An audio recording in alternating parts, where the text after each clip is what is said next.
Welcome everyone to tonight's Shuva Drasha, the Shabbos HaGadol Drasha. The truth is, there are 4 Shabbos HaGadol Drashas. There was last night Rabbi Friend, tonight myself, tomorrow Rabbi Reich, and then on Shabbos afternoon Rabbi Reich, that we have an opportunity to do a tremendous amount of preparation before Yom Kippur, so that we walk in with tools, and we walk in fortified in order to be able to do the things that we need to do on Yom Kippur. Tonight's class, the title of tonight's shmooze, of tonight's talk, was that the 6-pointed star, the Jew, and Yom Kippur, and you. And somehow it implied that the 6-pointed star had some kind of shaykhs to Yom Kippur. And that's what we want to uncover a little bit tonight, because we have a symbol that brings us so much emotional comfort. We see a Jewish star, we feel a certain incredible amount of pride. We see a Jewish flag with the Jewish star on it. It's like to us like a very, very basic symbol, and it's something that really lifts us up. The truth is that the earliest Mogen David appears in a shul in Kfar Nochem, which was built around the 4th century. A Mogen David also appears on the cover page of the Leningrad Codex, which was written in 1008, and it also appears in a sefer called Raziel Malach, which is a sefer that is a Kabbalistic sefer, which very often is used as a protection inside of a home. And the truth is that it has roots back to Adam Arishon. And the concept of the Jewish star is something that is very basic to us, goes back for a long time. Rabbi Avram Chaim HaKohen, the Eretz HaChaim, says that the Jewish star, the Jewish soldiers, used to use a triangular shaped shield. And then when David HaMelech came along, so then when he became king, he added an inverted triangle. So he had one of the triangles was going this way and the other triangle was going that way, and that formed a hexagon. And that's why it's called a mogen David, because David HaMelech used that as the shield, not the 1 star, but the 2 stars. So he postulates that what was the message that David HaMelech was trying to send with this shield, was that the original shield, the reason why it was 3 is because 3 is a very basic number in our lives. 3, we know that the world stands on 3 things: Torah, Avodah, Gemilas, Chasadim. We also understand that 3 is the Avos, the forefathers, the very roots of the Jewish people. But then David HaMelech came along and he added another 3. And he said, Yosef, Moshe, and Aaron are also basic and fundamental to the very foundation of the Jewish people. And therefore, there were 6 points that we needed to connect to when we fought a war. In order to have strength, so then you have to fight a war not merely just on your own strength, but you have to fight a war with, you feel that you are standing and representing all the generations behind you. Avram, Yitzchak, Yaakov is standing behind you and propping you up. Moshe, Yosef, Aaron is standing behind you and propping you up. And that's what David HaMelech was trying to send the message in that shield, was that your past is behind you, is standing behind you, and it is encouraging you and it is supporting you in your quest. There are those that take it a step further, and they say that we know that God reigns over the compass points. He reigns, to the right, to the left, to the east, to the west, right, north, south, east, west. And we also know that God reigns above and below. And the Mogen David, the reason it's called a Mogen David, because it represented the Malchus based David, it represented the kingship of the house of David, which was a representation of the Malchus Shemaim, of the kingship of heaven. And that when we filled the world with kavod, we filled the world with kavod Shemaim. And that this 6-pointed star reminded us that just like God fills the world, Maloch al Haaretz Kavaydai, so then our existence here as human beings also fills this world with God's kavod, with God's honor. So the 6-pointed star really reminds us of 2 things. It reminds us of our past, and it reminds us of our present, which brings us into our future. And if that's the case, so then many hold that the Mogen David is a reminder to do tshuva, either by giving us a picture of the Malchus Shemayim here on earth, right? That six-sided star, which reminds us of the Malchus Shemayim, the kingdom of heaven, or it reminds us to connect to our history, and that each of the Avos, Avram, Yitzchak, Yaakov, Moshe, Aaron, and Yosef, are integral to our existence, and that we inculcate them in our lives when we go to defend the Jewish people. In essence, what the Mogen David taught us is that the Mogen David taught us that we have to have a sense of our past, and we have to have a sense of our presence, of our present. And that we need to do what we can to bring that into our lives in order to be able to become a worthy soldier. It was a 6-pronged program that we needed to improve ourselves. You know, we all often look at things and we say we want to be better. We want to be better people, we want to be better husbands, we want to be better, we want to be better spouses, we want to be better parents. But we have no idea where to begin. And we get distracted because we think that maybe it's this and maybe it's this. And we take from a little from here, we become eclectic. We take a little from here, a little from there. David HaMelech founded his country, founded his army, founded his protectors on this principle. On the principle of God and the principle of Avram, Yitzchak, Yaakov, Moshe, Aaron, Yosef. After 120, Talmud tells us we're going to die. We go up to Shemayim, and they're going to ask us in the heavens. They're going to ask us 6 questions. And those 6 questions are to ensure that we lived our lives by these 6 principles of David HaMelech. Because if we lived our lives by these 6 people, then we are B'nai Aliyah, we are people that are growing, we are people that become established in this world, we are people that are changing and uplifting this world. We tend to think it's like hundreds of things you got to keep in your scope and in your purvey. 6 things. And that's what we see when we look at that star. We see the 6 points of connection to our past and to our present and to our future, to our God. What are those 6 questions? So the Talmud tells us that the first question that we get asked is Nasata v'nasata b'emunah. Did you do business honestly? What? That's the first question? Did you marry a Yid? Did you live like a Jew? Were you kind? Were you good? Were you benevolent? Did you eat kosher food? These would seem to be important questions. Why is the first question about money? It plays into a bad stereotype. Why are we being asked? Nasata v'nasata b'emunah.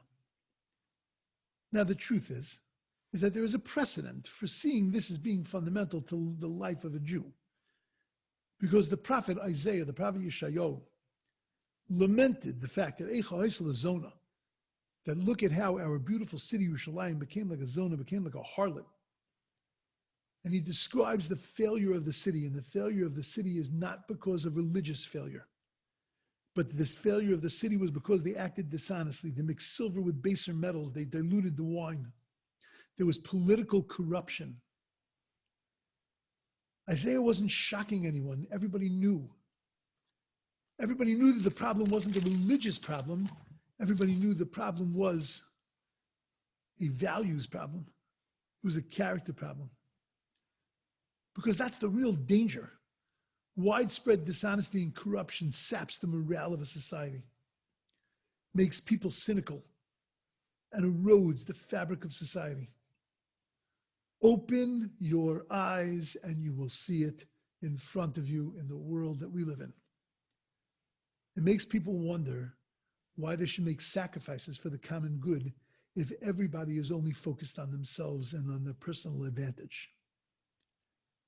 So people think that there are quick ways to fix this. Just go and daven, go learn, do more mitzvahs. Pretend it's all good. No. When there's dishonesty in the world and dishonesty in business, it's not just that there is dishonesty and you have a difficulty trusting anyone, you have a difficulty relying on anyone, but that the entire midos structure, the entire character structure of the Jewish people of the world has become corroded. Because stealing and cheating and lying is very fundamental. Because when a person is into self-indulgence, a person is into stealing, and a person is into lying and taking care of himself, the person is a taker, not a giver. And what God wants to know, Nasatam and Nasatam B'Amuno, were you honest? What he really wants to know is, were you a giver or were you a taker? There's a very interesting section of the Torah. The Torah tells us in Parshas Kiseitze, 3 halachos. Kiseitze l'mechama, when you go out to war and you see a beautiful woman, we have to understand that the people who fought in the war were the most religious people. Only the most religious people fought in the war. Those who sinned were sent home. And the sin that they committed to get home was that they talked in between putting on the hand tefillin and headphones. So you're talking about the frumas that were fighting in the war. And yet the Torah says that if you see a beautiful woman who is a captive woman, and you want to marry this woman, take her home, let her sit for 30 days crying over her idolatry, crying over her past. And then if at the end of 30 days, when she is physically less attractive, and now you look at her and you say, but I see something in this woman, I really want to marry her, so then you're allowed to marry her. Now, that doesn't really seem like something the Torah would say. What I would imagine would have been written in the Torah is the following thing. If you go to war, you, very religious person, you go to war, and while you're fighting the war, you see the captive women, and you see a very beautiful captive woman, and you say, I got me a Yetzer Hara, I really want that lady. Then says the Torah, run away, right? The Torah says, close your eyes. The Torah says, take a cold shower. The Torah says, you can't go after this lady. That's what you would imagine the Torah would say. And yet, what does the Torah say? The Torah says, go take her home. Okay? We understand it's a concession to human frailty. We understand that a person in the depravity of war has become depraved, and therefore, if they see this woman, what the Torah has to do is to make it kosher. It's got to make it that it's not a rape, and that it's not a disgusting thing, and that it turns it into something noble. Nevertheless, there is a problem with it, which we'll see in a minute. Second section of the Torah. Man has 2 wives, loves one, can't stand the other. And the Bechor, the firstborn son, belongs to the woman he hates. The woman that he loves, she's got the second son. He wants to turn that boy into the Bechor, into the firstborn, because he wants to pass his legacy on to him. Can't do it. Okay? Then the third section of the Torah is Ben Sora Mora. You have a rebellious child. Kid's 13 years old to 13 years old and 3 months. That's your window of opportunity. You look at this kid and you say, I can't control him. He's eating too much meat, drinking too much wine. He's indulging himself all the time. He's mamish into himself. I can't control this kid. They go into Bezdin, mom and dad speak together and they say, B'nai Nuzeh, our kid is a Ben Sora Mora. We can't do anything with this kid. We can't control him. So Bezdin takes the kid. They bring him to the shiur. They bring him to the gates of the city, to the Bezdin, and they kill him. That's effective parenting. That's real kippur v'chokim. That's a real way to bring people into the fold of Judaism. What's going on here? A rabbi said that it could never happen. A rabbi said that this will never happen. It could never happen. Then what is it? It is drosh v'kabel schar. Expound it and you will learn how to raise a good child. Because you'll learn all the mistakes. You'll learn all the ways that we need to be involved with our children. Beautiful. But then the rabbis look at these 3 sections and they say, what's the juxtaposition? Why are they next to each other? And the rabbis say the reason why these 3 things have to be next to each other is because the Torah is teaching us a very important lesson. That if you marry if you marry this beautiful woman, so then you are a self-indulgent person. You're going to end up hating your wife because when you hate yourself, you love yourself more than you love your wife. And then you're going to end up raising a ben sorer or mora, a rebellious child who is so focused on himself. Now, the only problem with this is that the Torah said you can marry this lady. So here I am committing a mitzvah. I'm performing a mitzvah, and I'm in trouble. It's gonna ruin my life. Because what the Torah is telling us is that we had to turn it into a mitzvah because we had to ennoble it. We had to clean it up. But at the end of the day, if you do something, even though you're allowed to, but you do it because of self-indulgence, you do it because of taking care of yourself, well, that's going to ruin your marriage. It's going to ruin your relationships. And even though you never said a word to your child, even though you never told your child, be self-indulgent, focus on yourself, be selfish and self-centered, he learned from you because that's what he watched at the basis of his house. And therefore, the Torah puts the 3 sections next to each other to tell me that when you live selfishly, you're going to create selfishly around you. You can't run a society, you can't have a friendship, you can't have a relationship, you can't be a mensch if you're not a mensch. If you're a taker, if you're greedy in relationships, so then all it's going to do is dissolve and ruin your life. You know what the most selfish thing to say is in a relationship? You turn to your partner and you say, you have to accept me for who I am. I'm not going to change. And it'll just be better if you just accept me. Because what you're saying to your partner is that I'm in charge. It's all about me. I'm going to dictate this relationship, and I'm going to tell you that this is the way I'm going to be, and I'm not making any changes because it's all about me. And when it's all about me, that's when we're in a lot of trouble. And that's the question number one.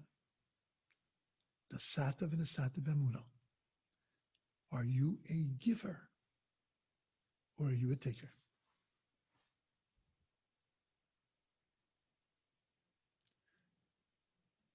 Tune in to part 2.